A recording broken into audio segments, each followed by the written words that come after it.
every single person who ever came on my show, and I hear there's like 37,000 guests I've talked to. A lot of them came from dysfunction, and a lot of them wouldn't appear to be teachers, but every one of them had something to say that was meaningful and valuable and that I could use to grow myself into the best of myself, which is what all of our jobs are. Your number one job is to become more of yourself and to grow yourself into the best of yourself. And so I had a lot of great teachers, as we all do. I was doing an Oprah show about a decade ago. One of my greatest teachers was a man named John Diaz. We were doing a show called Would You Survive? And on Tuesday, October 31st in 2000, Singapore Airlines Flight 006, a Boeing 747 from Taipei to Los Angeles, took off with 179 souls aboard. 4 crew and 79 passengers perished in that flight, a total of 83 fatalities. There was a typhoon rolling through at the time, and the plane went down the wrong runway. Now, what's interesting, John Diaz was on that plane, and he had several indications, whispers, that he shouldn't have gotten on the plane, but he did anyway. He got on the plane, and he managed to be one of the survivors. And on the Oprah show, I was asking him, what do you think it was that you were one of the survivors? And I said, do you think it was your position on the plane? Because he was in first class and he was sitting on the right next to an exit door. He said, yes, I think it might have been the position of the plane. And also my quick thinking, he says, and the fact that I didn't stop moving. So I said, you don't believe, you're not a religious man? You don't believe that there was some kind of divine intervention going on there? He goes, no, I'm not a religious person. I do not believe that it was anything divine. I don't believe that. I did see, he said, as I got knocked back into the plane, that it looked like Dante's Inferno, with people strapped into their seats and just burning. And it seemed a bit to me, as I turned and looked backwards, like there was a light coming out of the tops of their heads. I guess you could call it an aura was leaving their bodies, and some lights were brighter than others.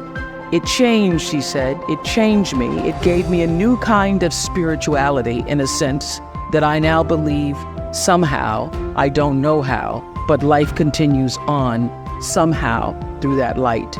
And I thought, I'm not a religious man, but I thought the brightness and dimness of the auras were how one lives one's life, so to speak. So that's one of the major things that really has changed with me since then, he says. I want to live my life so my aura, when it leaves, is one of the brightest ones. I got chills when he said that. How does one lead a meaningful life? Because ultimately, isn't that what we all want? We want to lead a life so that however we transition, people can say, wow, that was a bright one. That was a bright light. First of all, I think that it comes from a deep sense of awareness about who you are and why you're here. It comes from being in touch with, on a regular basis, the appreciation and the holy gratitude that should fill each of our hearts on a regular basis, just knowing what a privilege it is to be here and to be human. To me, successful is getting to the point where you are absolutely comfortable with yourself. It does not matter how many things you have acquired. The ability to learn to say no and not to feel guilty about it, to me, is about the greatest success I have achieved. The fact that I have, in the public side, done whatever, it's all a part of a process for growing for me. But to me, to have the kind of internal strength and internal courage it takes to say, no, I will not let you treat me this way, is what success is all about. It's the same thing that prevents you from being abused as a child, that prevents you from being abused as an adult, that allows you to build success for yourself. I will not be treated this way. I demand only the best for myself.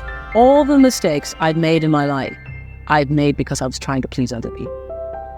Every one of them. There's not one that I made because I did something because I really wanted to do this for myself. Every mistake I've ever made is because I went outside of myself to do something for somebody else that I should not, to please them, just for the purpose of pleasing them. You are worthy to say no, that it's okay if you say no. It's okay if you say no and then people don't like you. That's really okay. The important thing is how you feel about what you're doing, how you feel about yourself. It's a long struggle though. And I'm just hoping that, in the work that I do on the show and the speaking that I do around the country, and that young people who are watching this can get the lesson sooner than I did. Because it's painful, because you keep repeating it over and over and over until you get it right. And what I found is that every time you have to repeat the lesson, it gets worse. Because I call it God trying to get your attention, the universe trying to get your attention. So we didn't get your attention the first time, so we're going to have to hit you a little harder this time. So I'm still doing it. I'm still learning. I say this. Many times I say the universe is always trying to get your attention. I use universe and God interchangeably. It's trying to get your attention. And sometimes it starts out, any major problem you encounter, it always started out as a whisper. By the time it gets to be a storm, you've had a pebble knock you upside the head, you've had a brick wall, you've had a house to fall down, and before you know it, you're in the eye of the storm. But long before you're in the eye of the storm, you've had many warnings, like little clues. So now my goal in life is to not to have to hit the eye of the storm, is to catch it in a whisper, to get it the first time. And getting it comes from understanding I think the one thing that has allowed me to certainly achieve both material success and spiritual success is the ability to listen to my instinct. I call it my inner voice. It doesn't matter what you call it, nature, instinct, higher power. But the ability to understand the difference between what your heart is saying and what your head is saying. I now always go with the heart. Even when my head is saying, oh, but this is the rational thing. This is really what you should do. I always go with that feeling, the feeling. I am where I am today because I have allowed myself to listen to my feelings. I feel that luck is preparation meeting opportunity. One of the biggest lessons I've learned recently is that when you don't know what to do, you should do nothing until you figure out what to do. Because a lot of times you feel like you're pressed against the wall and you've got to make a decision. You never have to do anything. No, don't know what to do. Do nothing. I wait. And that has been a big lesson. To be willing to be still with myself and trust myself and my higher power to help me make the right decision and to not feel pressured.